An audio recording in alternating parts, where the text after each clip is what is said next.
Hello दोस्तों, नमस्कार आप सभी को मेरा एक बार फिर से। एग्जाम्स वगैरह सब हो गए हैं दोस्तों। अब हम एमसीक्यू से हटके डीप डीप स्टडी करते हैं परीक्षा वाणी के जो उत्तराखंड पर्सपेक्टिव जितने भी टॉपिक्स हैं। आज हम शुरू करेंगे उसी में से Uttarakhand physical structure, climate and natural disaster. मैं वीडियो को इतना लेंदी और इतना ज्यादा बड़ा नहीं बनाऊंगी। मैं टॉपिक को डिवाइड कर दूंगी पार्ट में और उन्हीं पार्ट्स के अकॉर्डिंग हम पढ़ेंगे। आज हम शुरू करते हैं उत्तराखंड के फिजिकल स्ट्रक्चर से। कुछ brief knowledge introduction about the physical structure of the state. हमारा जो स्टेट उत्तराखंड है ये ग्रेट हिमालयाज और गंगा प्लेन के बीच में है। ठीक है, ये ग्लोब में 28 डिग्री 40 मिनट से लेके 31 डिग्री 27 मिनट्स तक फैला हुआ है, जिसका नॉर्थ लैटिट्यूड और 77 डिग्री 34 मिनट से लेके 81 डिग्री 2 मिनट तक ईस्ट लैटिट्यूड तक इसका एक्सटेंशन है। इसका लैटिट्यूडनल और लॉन्गिट्यूडनल एक्सटेंशन जो है वो 2 डिग्री 44 मिनट से और 3 डिग्री 28 मिनट्स तक है। यानी कि लैटिट्यूडनल एक्सटेंशन इसका 2 डिग्री 44 मिनट्स है और लॉन्गिट्यूडनल एक्सटेंशन इसका 3 डिग्री 28 मिनट्स है। लॉन्गिट्यूड एंड लैटिट्यूड हमने ज्योग्राफी में पढ़ा है। इस एरिया को हम कुमाऊं और गढ़वाल हिमालयाज भी कहते हैं और इसे मिडिल हिमालयाज भी कहते हैं अगर हम एंटायर इंडिया के कंटेक्स्ट में देख रहे हैं तो। क्योंकि कुमाऊं और गढ़वाल रीजन में ये एरिया बटा हुआ है, इसलिए इसे कुमाऊं और गढ़वाल हिमालयाज भी कहते हैं या फिर मिडिल हिमालय भी कहते हैं। इस स्टेट की मतलब हमारे उत्तराखंड स्टेट की शेप जो है वो रेक्टेंगुलर है, जिसे हिंदी में आयताकार कहते हैं।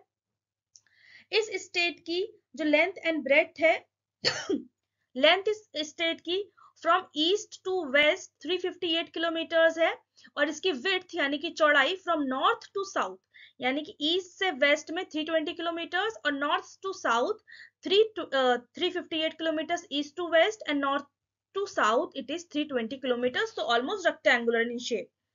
इस हमारे स्टेट का जो टोटल एरिया है वो 53,483 स्क्वायर किलोमीटर्स है, जो कि पूरे इंडिया का 1.69% ज्योग्राफिकल एरिया में कंट्रीब्यूट करता है। हमारे स्टेट की लार्जेस्ट डिस्ट्रिक्ट चमोली है और स्मॉलेस्ट डिस्ट्रिक्ट चंपावत है। मैंने जो भी इंपॉर्टेंट पॉइंटर्स बना दिए हैं आपके लिए इसमें से फिजिकल स्ट्रक्चर में से, रादर देन पैराग्राफ से ज्यादा अच्छा पॉइंट बना के लर्न करना ज्यादा आसान होता है, जिसकी वजह से हमें रिवीजन में भी आसानी होती है। पैराग्राफ पढ़ना इज लाइक हम बोर हो जाते हैं और इट इज लाइक स्टोरी पढ़ रहे हैं, पर पॉइंट्स क्या होते हैं उसमें इंपॉर्टेंट चीजें लिखी होती हैं तो हमें वो पढ़ना आसान होता है। तो मैंने आपको पॉइंटर्स में इसमें बांट दिया है पूरा टॉपिक आपका। पूरे टोटल एरिया में से जितना हमारा 53,483 किलोमीटर्स था, स्क्वायर किलोमीटर्स था, उसका 86.7% पार्ट जो है माउंटेनियस है, यानी कि एक पूरा हिली एरिया है और 13.93% जो है वो प्लेन एरिया यानी कि समतल जमीन है। ग्रेट हिमालयाज इसके नॉर्थ में है, टॉन्स रिवर वेस्ट में है, शिवालिक रेंज इसकी साउथ वेस्ट में है, तराई रीजन इसका साउथ सेंट्रल में है और साउथ ईस्ट में भी तराई रीजन ने कवर कर रखा है। काली रिवर इसकी ईस्ट में है। ये सभी होती हैं इसकी नेचुरल बाउंड्रीज, यानी कि एक बार फिर से रिवीजन कर लेते हैं क्या क्या। नॉर्थ में कौन सी नेचुरल बाउंड्री है? ग्रेट हिमालयाज। नॉर्थ में है ग्रेट हिमालयाज, ओके। वेस्ट में है टॉन्स रिवर देहरादून की साइड। शिवालिक रेंज है इसके साउथ वेस्ट में, ठीक है। तराई रीजन है साउथ सेंट्रल और साउथ ईस्ट में। काली रिवर है ईस्ट में, जिसे हम शारदा रिवर भी कहते हैं, जो कि नेपाल के साथ हमारा नेचुरल बॉर्डर बनाती है काली रिवर, ओके। ये सब इसकी नेचुरल बाउंड्रीज है। कुछ पॉलिटिकल बाउंड्रीज देख लेते हैं।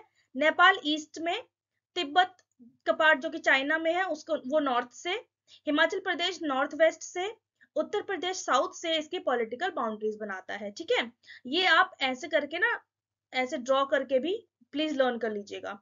नेपाल ईस्ट में, चाइना नॉर्थ में, okay, Himachal Pradesh north west, Uttar Pradesh south में इसकी पॉलिटिकल बाउंड्रीज बनाता है।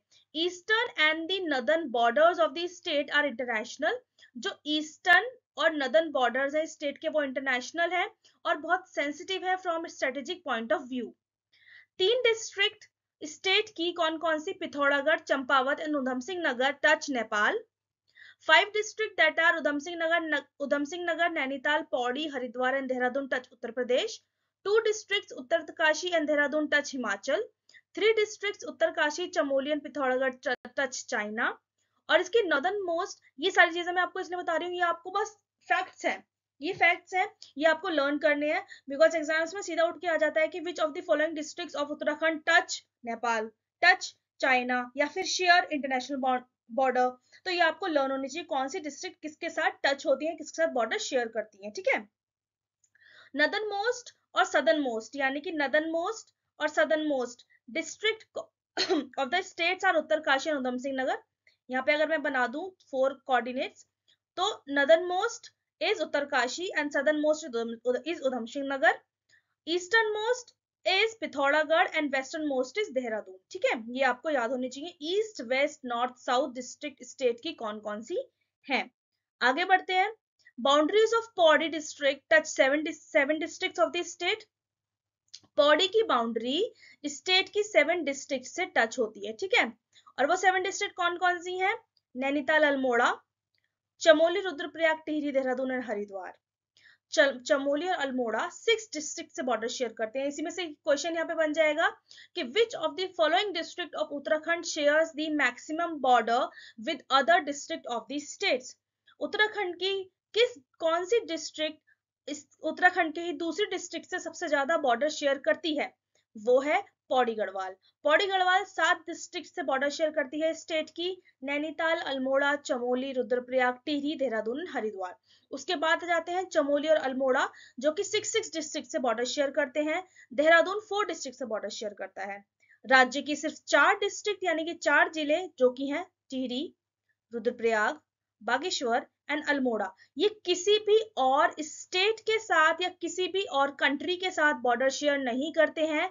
ये पूर्णतः रूप से आंतरिक जिले हैं यानी कि इंटरनल डिस्ट्रिक्ट हैं। कौन कौन से? टिहरी, रुद्रप्रयाग, बागेश्वर, अल्मोड़ा, ये किसी भी और कंट्री या किसी भी और स्टेट से बॉर्डर शेयर नहीं करते हैं, ये पूर्णतः रूप से आंतरिक जिले हैं। पिथौरागढ़ डिस्ट्रिक्ट जो है वो लॉन्गेस्ट इंटरनेशनल बॉर्डर बनाती है नेपाल के साथ भी, और लॉन्गेस्ट इंटरनेशनल बॉर्डर बनाती है चाइना के साथ भी। क्वेश्चन आ जाए विच of the following district shares the longest international border with Nepal and China? That is Pithoragarh.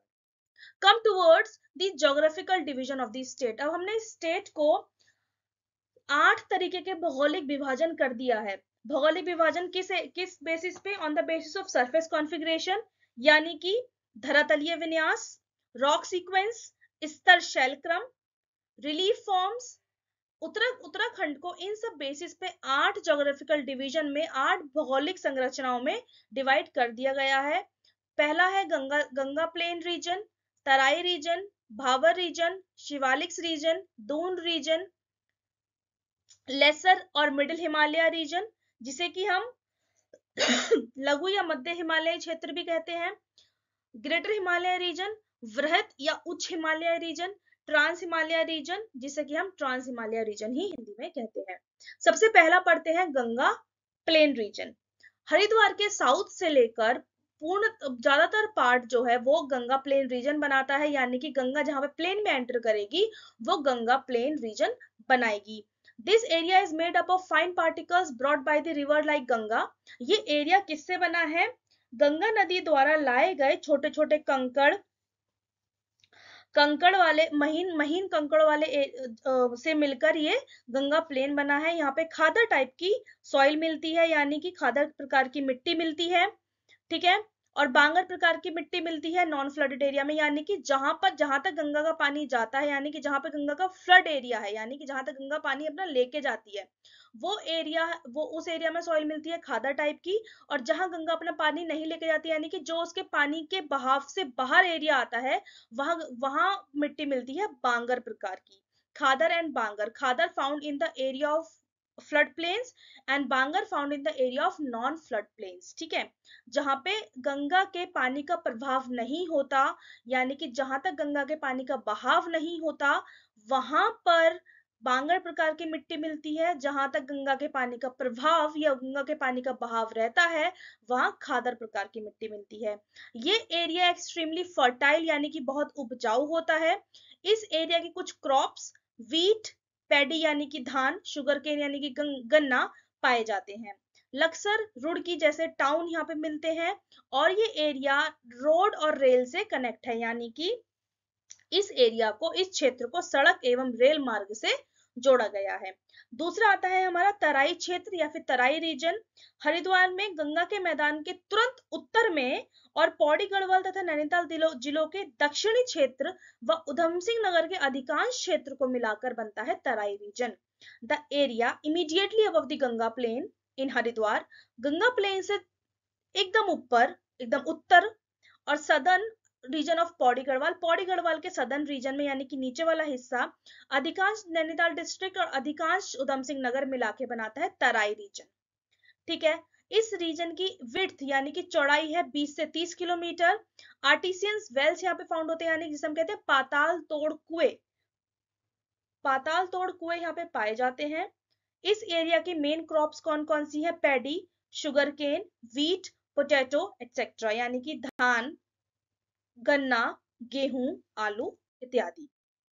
फिर इसके बाद तीसरा एरिया आता है हमारा भाबर रीजन, भाबर क्षेत्र। तराई क्षेत्र के तुरंत उत्तर तथा शिवालिक क्रम की पहाड़ियों के दक्षिण 10 से 20 किलोमीटर चौड़ी पट्टी के रूप में पाया जाता है हमारा भाबर क्षेत्र। इंग्लिश में बता देती हूँ, the area immediately north of the Terai region, Terai region से इमीडिएटली नॉर्थ। अब हम पता है गाइस, अगर आपको लर्न करना हो तो हम कैसे पढ़ रहे हैं, हम साउथ से शुरू कर रहे हैं। साउथ में हमने देखा गंगा प्लेन, फिर उसके ऊपर आता है हमारा तराई रीजन, फिर उसके ऊपर आएगा हमारा भाबर रीजन, फिर आएगा शिवालिक्स, फिर आएगा लेसर हिमालयास, फिर आएगा मिडिल हिमालयास, फिर आएगा ग्रेटर हिमालयास। ठीक है, तो हम नीचे से पढ़ रहे हैं, हम स्टेट के नीचे से पढ़ रहे हैं, यानी कि आप शुरू कीजिएगा जहां पे गंगा रिवर है, उससे ऊपर ऊपर बढ़ते जाइएगा। ठीक है, एकदम तराई रीजन के नॉर्थ में और शिवालिक के साउथ में। अभी शिवालिक शुरू नहीं हुआ है, शिवालिक तो भाबर रीजन के बाद में आएगा ना। और शिवालिक के साउथ में 10 से 20 किलोमीटर चौड़ी पट्टी को हम भाबर कहते हैं। इस land of this area is rough and the soil is composed of pebbles, stones and coarse sand। ये क्षेत्र, ये जो क्षेत्र है पूरा, ये किससे बना हुआ है? इसकी भूमि जो है वो उबड़ खाबड़ है, मिट्टी, कंकड़ तथा मोटे बालुओं से युक्त है। The soil of this area is unsuitable for agriculture, इस एरिया की जो मिट्टी है वो एग्रीकल्चर के लिए अनसुइटेबल है, यानी कि अनअपेक्षाकृत है, यानी कि अनुपयुक्त है। शिवालिक रीजन, फिर आता है शिवालिक का क्षेत्र। भाबर क्षेत्र के तुरंत उत्तर, फिर से वही ऊपर जा रहे हैं हम। भाबर क्षेत्र के तुरंत उत्तर को हम कहते हैं शिवालिक। इसे हम आउटर हिमालय या बाह्य हिमालय भी कहते हैं। इसे हम हिमालय का पाद या फिर फुट हिल्स ऑफ हिमालय भी कहते हैं। ये हिमालय के बिल्कुल आउटर मोस्ट एज पर प्रेजेंट है, यानी कि ये पर्वत श्रेणी हिमालय के सबसे बाहरी क्षेत्र पर स्थित है। इसकी विड्थ यानी कि चौड़ाई 10 से 20 किलोमीटर है। Height of the peak of this mountain ranges is between 700 to 1200 meters। इस क्षेत्र की जो पहाड़ियां हैं, जो पर्वत श्रृंखलाएं हैं, उनकी चोटियों की ऊंचाई कितनी है? 700 से 1200 मीटर। ठीक है, ये जो शिवालिक रीजन है, ये हिमालय का सबसे नवीन भाग है, सबसे न्यूएस्ट पार्ट है हिमालय का। और इस न्यूएस्ट पार्ट होने की वजह से यहाँ पे क्या मिलते हैं? जीवाश्म मिलते हैं, यानी कि फॉसिल्स मिलते हैं। ये क्वेश्चन बहुत इंपॉर्टेंट बन सकता है। Which of the following region या which of the following geographical division of Uttarakhand has the fossils? So it is Shivalik ranges. Why it has fossils? Because it is very new part of the Himalaya. Himalaya का सबसे नवीन भाग होने के कारण, सबसे नवीनतम भाग होने के कारण यहाँ पे जीवाश्म मिलते हैं। इस एरिया का क्लाइमेट यानी कि इसकी जो जलवायु है वो कैसी रहती है? हॉट एंड ह्यूमिड, गर्म और एकदम जिसमें ह्यूमिडिटी रहती है, जिसमें पानी पानी सा रहता है। ठीक है, हॉट एंड ह्यूमिड यहाँ की क्लाइमेट है, जिसे माद्र कहते हैं। आर्द्र क्लाइमेट, अपेक्षाकृत गर्म व आर्द्र यहाँ की जलवायु है। The area is important from mineral point of view, minerals के पॉइंट ऑफ व्यू यानी कि खनिज की दृष्टि से भी ये एरिया बहुत महत्वपूर्ण है। डोलोमाइट कहाँ पाया जाता है? देहरादून और ऋषिकेश के पास, जो कि सीमेंट बनाने में काम आता है। इसके अलावा यहाँ पे बहुत अच्छी क्वालिटी का sand, marble, gypsum, phosphatic rocks मिलती हैं, और वो भी इसी एरिया में पाई जाती है। यानी खनिज की दृष्टि से अगर देखा जाए तो शिवालिक रीजन बहुत ज्यादा महत्वपूर्ण है। ठीक है गाइस, इस पॉइंट को हम यहीं पे छोड़ते हैं। इससे आगे इसका नेक्स्ट पॉइंट कंटिन्यू करेंगे। 5th पॉइंट, जब हमें 8 ज्योग्राफिकल रीजन पढ़ने हैं ना, 5th पॉइंट कंटिन्यू करेंगे हम नेक्स्ट वीडियो में। I do not want to take like बहुत ज्यादा भार नहीं देना चाहती मैं एक बार में आपको, धीरे धीरे आसान आसान से पढ़ेंगे ताकि आपको सब चीजें लर्न भी होती चली जाए और आप इजिली उसे अंडरस्टैंड भी कर पाए, अपने नोट्स भी बनाए। जैसे मैंने लिखा है अपने नोट्स आप ऐसे ही बना सकते हैं, बहुत इंपॉर्टेंट पॉइंट्स में, इसमें कुछ नहीं छूटा है जो भी एग्जाम में से आएगा। इस चीज से आप बेफिक्र रहिएगा, बस इसको मेरे साथ पढ़ते रहिएगा और ऐसे बने रहिएगा। मैं नेक्स्ट वीडियो इसके कंटिन्यूएशन में लेके आऊंगी, हम पूरा फिजिकल स्ट्रक्चर और क्लाइमेट पढ़ेंगे उत्तराखंड का। इस वीडियो से बस इतना ही। आई होप आपको पसंद आया होगा। अगर कोई भी परेशानी या कोई भी डाउट है आपका, प्लीज नीचे कमेंट बॉक्स में मेंशन कर दीजिएगा। मैं मिलती हूँ आपसे अगले वीडियो में, तब तक के लिए आप इसे पढ़िए, समझिए और लर्न कीजिए। मैं आपसे नेक्स्ट वीडियो में मिलूंगी जल्दी ही। Okay guys, bye bye, take care, have a nice day.